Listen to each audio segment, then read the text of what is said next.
The auditorium's roar hit me like a tidal wave. 1,000 voices chanting my name was at his. I stood frozen, the spotlight burning my skin. As Ethan's words echoed through the mic, "I don't love you, Caleb." I never did. The world tilted, and I was falling right into the arms of the last person I ever expected. It was senior year at Westview High, a sprawling school in suburban Oregon where everyone knew everyone's secrets. Or so I thought. I'd spent months pining for Ethan Harper, the golden boy with a smile that could melt glaciers. He was the quarterback, the prom king, the guy who made my heart stutter every time he glanced my way in English class. I was just Caleb Nguyen, the quiet art kid who sketched his face in the margins of my notebook, dreaming of a world where he'd see me as more than a friend. We'd grown close over late-night study sessions, his laughter filling my tiny bedroom as we swapped stories about our dreams. He wanted to escape to New York, become an actor. I wanted to paint the world in colors no one else could see. When he asked me to the spring talent show, not as a friend, but as something more, I thought I'd won the universe. "Let's perform together," he'd said, his hazel eyes sparkling. "We'll tell everyone how we feel." I poured my heart into writing a duet, a song about love that didn't need to hide. I thought he meant it. The night of the talent show, the auditorium buzzed with anticipation. Westview's stage was a sacred space, where dreams were born or shattered. I stood backstage, my palms sweaty, the lyrics of our song looping in my head. Ethan squeezed my hand, his touch electric. "You ready, Caleb?" he whispered, and I nodded, too nervous to speak. We stepped into the spotlight, the crowd a sea of faces, friends, teachers, my mom in the front row, her smile brighter than the stage lights. The music started, soft and haunting, and I sang my heart out, every note a confession of my love for him. Then it happened. Mid-song, Ethan stopped singing. The music faltered, and he grabbed the mic, his voice cold as steel. "I don't love you, Caleb. I never did. This was just a game." The crowd gasped, a collective intake of breath that sucked the air from my lungs. My vision blurred, tears stinging as I stared at him, waiting for the punchline. But his face was blank, his eyes avoiding mine. The auditorium erupted in whispers, laughter, jeers. I was naked, exposed, my heart ripped open for everyone to see. I stumbled back, the stage spinning, my song now a cruel joke. Ethan walked off, leaving me alone under the spotlight's glare. I wanted to disappear, to melt into the floorboards and never face the world again. But then I heard Ida's slow, deliberate clap from the back of the auditorium. The crowd parted, and there he was, Jace Carter, the school's toughest guy, striding toward the stage like he owned it. Jace was a legend at Westview, a senior who rode a motorcycle, wore a leather jacket, and had a reputation for fighting anyone who crossed him. He was the guy who didn't care about anyone's opinion, who lived on the edge of every rule. We'd never spoken. Not really. But I'd seen him watching me in the halls, his dark eyes lingering longer than they should. Now, he climbed the stage steps, his boots thudding with purpose. The crowd fell silent, waiting for the next disaster. "Caleb," he said, his voice low but carrying across the room. "You don't need him." Before I could process his words, he grabbed my hand, his grip firm but gentle, and pulled me close. His lips crashed into mine, A kiss that tasted of rebellion and redemption. The auditorium exploded. Some cheered. Some gasped. But I didn't care. For the first time that night, I felt alive. Jace's kiss lingered on my lips as the stage lights dimmed, the crowd's noise fading into a distant hum. He pulled back, his eyes searching mine, and for a moment, it was just us two boys against the world. "Come on," he whispered, tugging me toward the stage exit. I followed, my legs shaky, my mind a whirlwind of confusion and adrenaline. What had just happened? Ethan's betrayal. Jace's kiss. It was too much. Too fast. Backstage, the air was cooler, but my heart still raced. Jace leaned against a wall, his leather jacket creaking as he crossed his arms. "You okay?" he asked, his voice softer than I'd expected from someone who looked like he could break concrete with his fists. I don't know," I stammered, wiping tears from my cheeks. "Why did you do that?" He shrugged, a half-smile playing on his lips. "Because you deserved better than that asshole's stunt. And because I've been wanting to do that for a while." My breath caught. Jace Carter, the guy who intimidated half the school, had been watching me, wanting me. It didn't make sense. I was nobody, too shy, too awkward, too me. But the way he looked at me, like I was worth something, made my chest ache in a way Ethan's smiles never had. Before I could respond, the backstage door swung open, and Ethan stormed in, his face twisted with anger. "What the hell? Carter," he snapped. "You think you can just swoop in and steal my moment?" "Your moment?" Jace laughed, a sharp, dangerous sound. "You humiliated him in front of everyone. You don't get to call that a moment." Ethan's eyes flicked to me, and for a second, I saw something. Regret. Maybe. But it vanished as quickly as it came.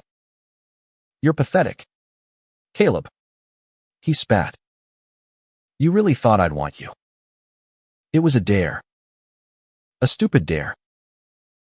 Each word was a knife, cutting deeper than the last. I wanted to scream, to hit him, to make him feel the pain he'd caused. But Jace stepped between us, his presence a wall Ethan couldn't breach. "Get out," Jace said, his voice low and deadly. "Before I make you."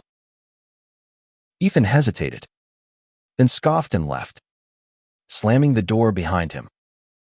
I sank to the floor, my knees giving out. Jace crouched beside me, his hand hovering over my shoulder like he wasn't sure if he should touch me. "He's not worth it," he said quietly. "None of them are." I looked up, meeting his gaze. His eyes were storm gray, intense but kind, and for the first time, I saw the boy behind the tough guy facade. "Why do you care?" I whispered. He hesitated, then said, "Because I know what it's like to hide who you are. And I'm done hiding." The days after the talent show were a blur. Westview High was a pressure cooker of gossip, and I was the main course. Kids whispered in the halls, their eyes following me like I was a walking scandal. "Did you hear about Caleb and Ethan?" Jace Carter kissed him. "Is Caleb gay?" I wanted to crawl into my sketchbook and disappear, but Mom wouldn't let me skip school. "You hold your head high, Caleb," she said, her voice fierce with love. "You're stronger than their words." Jace became my shadow, walking me to class, sitting with me at lunch, his presence a shield against the stairs. He didn't talk much, but when he did, it was real stories about his dad's garage, his love for fixing old bikes, his dream of leaving Oregon for good. I told him about my art, how painting was the only way I could make sense of the world. We'd sit in the art room after school, me sketching while he watched, his silence more comforting than any words. But Ethan wasn't done with me. He spread rumors, each one uglier than the last, that I'd begged him to date me, that I'd made it all up. The worst came during lunch, when his football buddies cornered me in the courtyard. "Freak," one of them sneered, shoving me against a wall. I braced for a hit, but Jace appeared, his fist connecting with the guy's jaw before anyone could blink. The fight was over in seconds, the jocks scattering as Jace stood over me, breathing hard. "You didn't have to do that," I said, my voice shaky. "Yeah, I did," he replied, helping me up. His hand lingered on mine, and I felt it again, that spark, that pull. But doubt gnawed at me. Was Jace just protecting me out of pity? Or was there something more? That night, I found him at the school's old baseball field, sitting on the bleachers under the stars. "Why me?" I asked, sitting beside him. "You could have anyone. Why risk everything for me?" He looked at me, his expression unguarded for the first time. "Because you're real, Caleb. You're not afraid to feel, to be yourself, even when it hurts. I've spent years pretending I don't care about anything, but I care about you." My heart stuttered, and before I could overthink it, I leaned in and kissed him. It was soft, tentative, nothing like the bold kiss on stage. But it was ours, and it felt like coming home. The kiss on the bleachers changed everything. Jace's lips were warm, grounding me in a world that had felt like quicksand since Ethan's betrayal. Under the Oregon stars, with crickets humming in the distance, I let myself believe, just for a moment, that I could be enough for someone like him. But Westview High wasn't done with us, and the fallout was coming. By Monday, the school was a minefield. Ethan's rumors had spread like wildfire, twisting our story into something ugly. Graffiti appeared on my locker, "Freak," in red spray paint, jagged letters that felt like a punch. Jace saw it before I did and grabbed a rag from the janitor's closet, scrubbing it off without a word. "They're just cowards," he muttered, but his jaw was tight, his eyes burning with something darker than anger. I wanted to believe him, but doubt crept in. What if this was temporary? Jace was fearless, untouchable, but I was still the kid who flinched at loud voices. I spent hours in the art room, painting my fears swirling blacks and reds, a storm with no end. Jace would sit nearby, tinkering with a broken bike chain, his presence steady but silent. "You don't have to stay," I told him once, my voice small. He looked up, his hand stilling. "I'm not going anywhere, Caleb." The way he said it, like a vow, made my chest ache. But the world outside the art room wasn't as kind. Ethan's next move came during gym class. We were playing dodgeball, the gym echoing with shouts and the thud of rubber balls. I was dodging, trying to stay invisible, when Ethan lobbed a ball straight at my face. I ducked, but his voice cut through the noise. "What's it like, Caleb?" "Being Carter's charity case." The gym went quiet, all eyes on me. I felt the familiar urge to shrink, to disappear. But then Jace was there, stepping in front of me. "Say that again," Jace challenged, his voice low and dangerous. Ethan smirked, tossing another ball in his hands. You're not his hero. Carter. You're just a phase. The words stung. Not because they were true, but because they echoed my own fears. Jace didn't flinch. He grabbed the ball from Ethan's hands and hurled it back, hard enough to make Ethan stumble. The coach blew his whistle, but Jace didn't care. He took my hand and pulled me out of the gym, the stairs burning into my back. Outside, in the empty hallway, I yanked my hand away. You can't keep fighting my battles. Jace, this is my mess. It's our mess now, he said, his eyes fierce. I'm in this. Caleb. All the way. His words were a lifeline, but they also terrified me. What did all the way mean for someone like Jace, who lived like he had nothing to lose?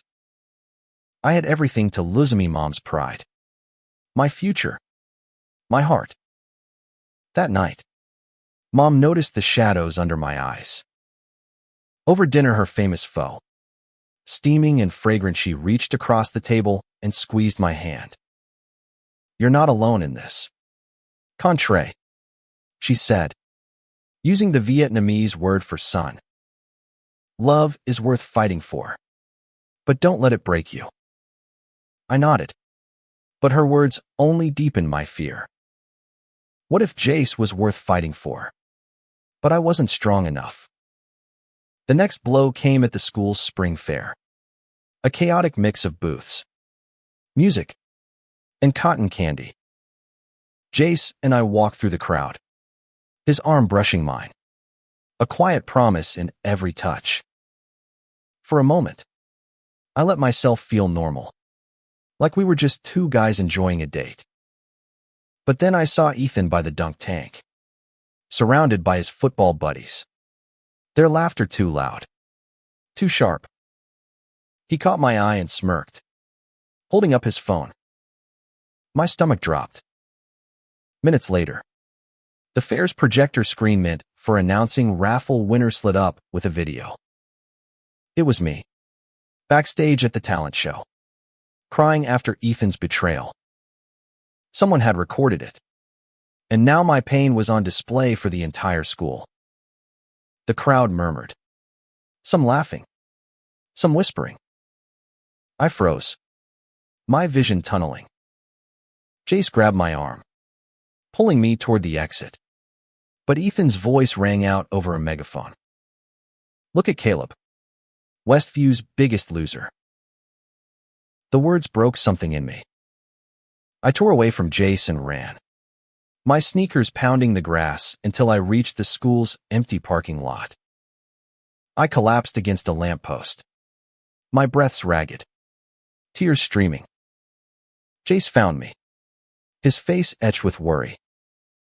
Caleb, don't let him win, he said, kneeling beside me. You're stronger than this. I'm not. I choked out. I'm not like you. I can't just fight back.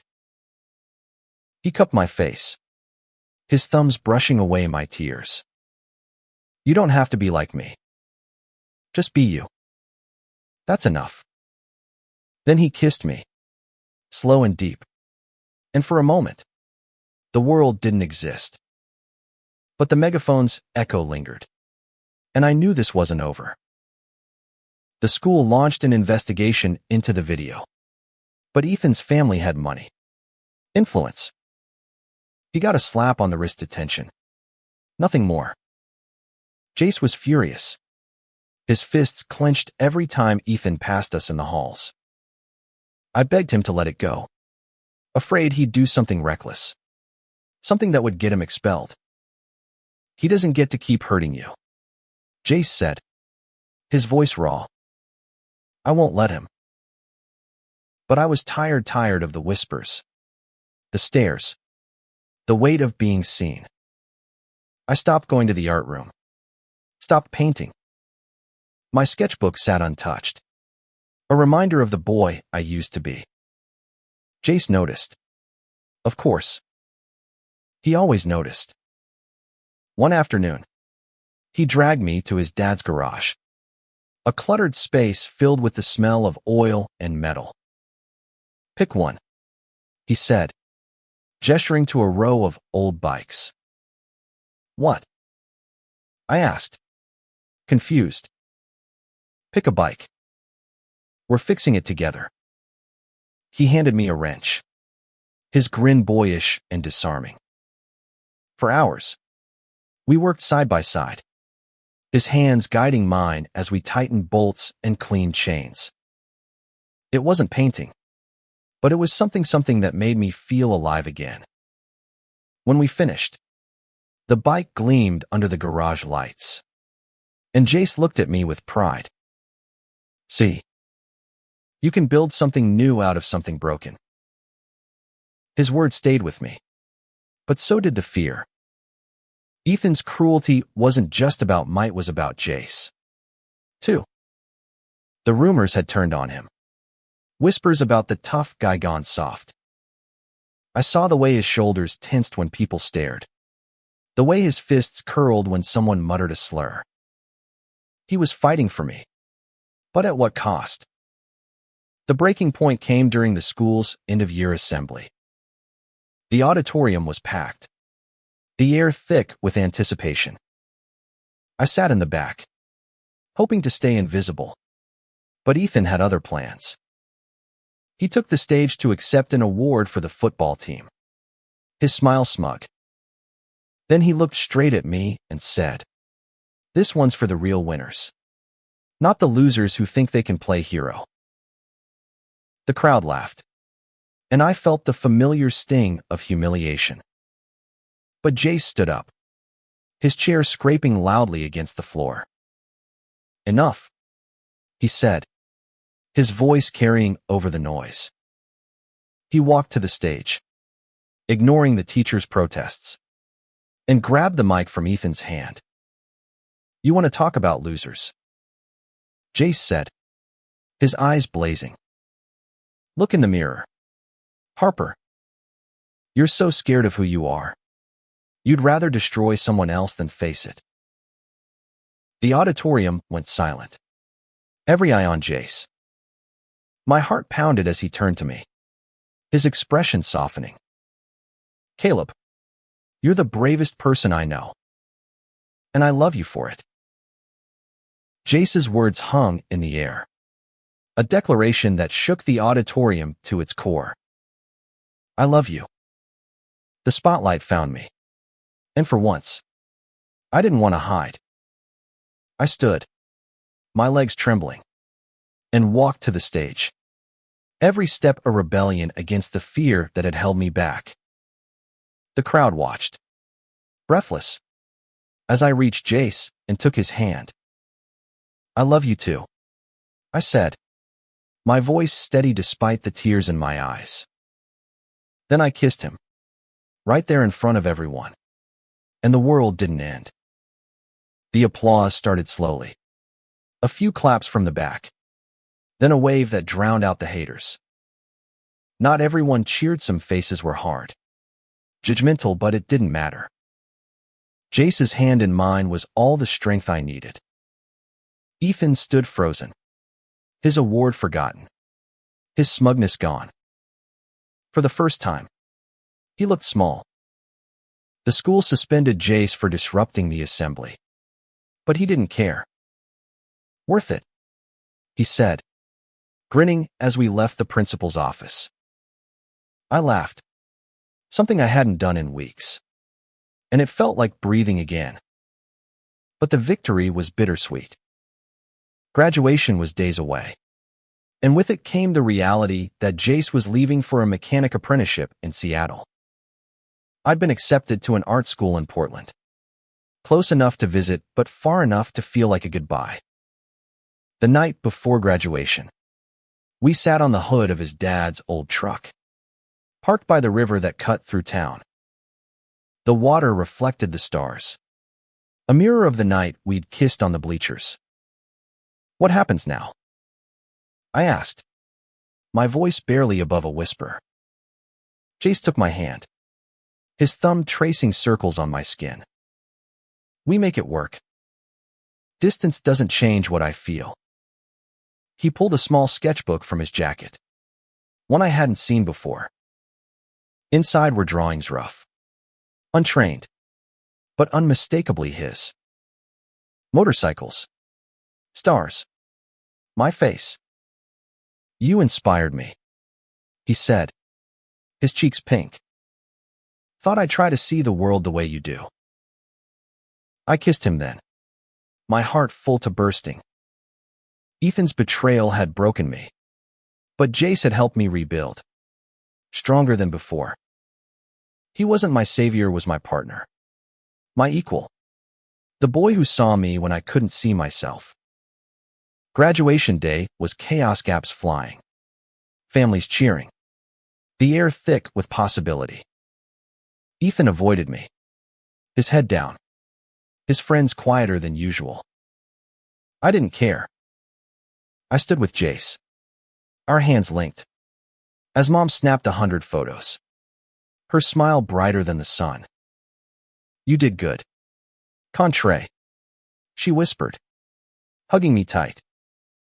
After the ceremony, Jace and I slipped away to the art room one last time. I'd started painting again, a canvas of vibrant blues and golds, a storm giving way to light. It's us, I told him, pointing to the colors, the chaos and the calm. He pulled me close, his lips brushing my forehead.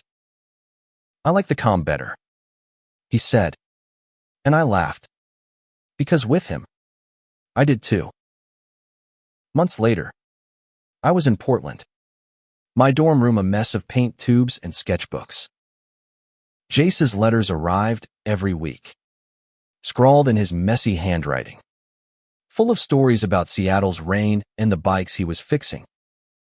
We video called when we could, his face pixelated but still beautiful, his voice a tether across the miles. It wasn't easy. Distance tested us. Doubts crept in, but every visit, every kiss, reminded me why we fought for this. One weekend, Jace surprised me in Portland, his motorcycle roaring up to my dorm. He held out a helmet, his grin wide. Ride with me, he asked. We sped through the city, the wind stealing my breath, his warmth steady against my back. At a quiet overlook, we stopped, the city lights sprawling below us. I'm not letting you go, Caleb, he said, his voice fierce. Not now. Not ever. I believed him. Not because he was the toughest guy in school, but because he was Jace flawed, fierce, mine. Ethan's betrayal had been a wound, but Jace's love was the healing. And as we stood there, the world ours for the taking, I knew we'd write our own story. One brushstroke, one kiss, one day at a time.